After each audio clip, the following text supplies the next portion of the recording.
በወቅታዊ ሁኔታ ከትግራይ መንግስት የተሰጠ መግለጫ የአብይ አህመድ ጄኖሳይዳዊ አገዛዝ እያካሄደ ለቆየው ወታደራዊ ዝግጅቶች፣ ትንኮሳዎችና የድሮን ድብደባዎች ተከትሎ ዛሬ ሐምሌ 25 ቀን 2018 ዓ.ም ንጋት አንስቶ በምዕራብ ትግራይ ሸረሪና አቅጣጫ ግልጽ ጦርነት ከፍቷል።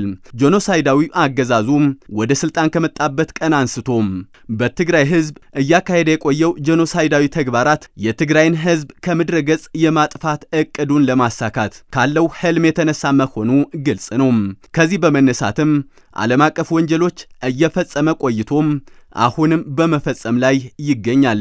የፕሪቶሪያ ስምምነት ከተፈረመ በኋላም የትግራይን ህዝብ ለማንበርከክና ለመበተን ካለው የማይረካ ፍላጎት በመነሳት የተለያዩ ተንኮሎች፣ ከበባና ክልከላዎች እንዲሁም ወታደራዊ መቀራረብ እያደረገ ቆይቶ ዳግም የትግራይን ህዝብ ከምድረ ገጽ ለማጥፋት ተነሳሽነት ወስዶ ዛሬም ጦርነቱን በግልጽ ጀምሮታል።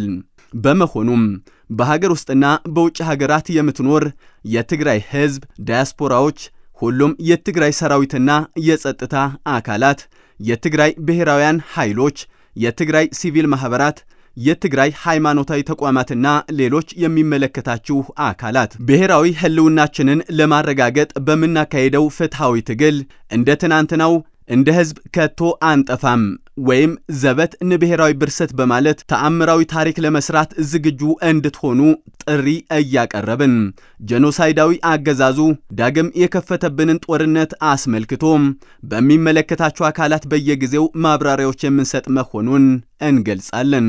በዚህ አጋጣሚ ህዝባችን ተገቢ ጥንቃቄዎች እንዲያደርግ እናሳስባለን።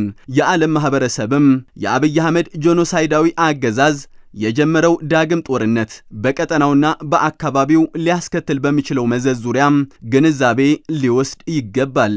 የትግራይ ብሔራዊ ክልላዊ መንግስት ሐምሌ 25 ቀን 2018 ዓ.ም መቀለም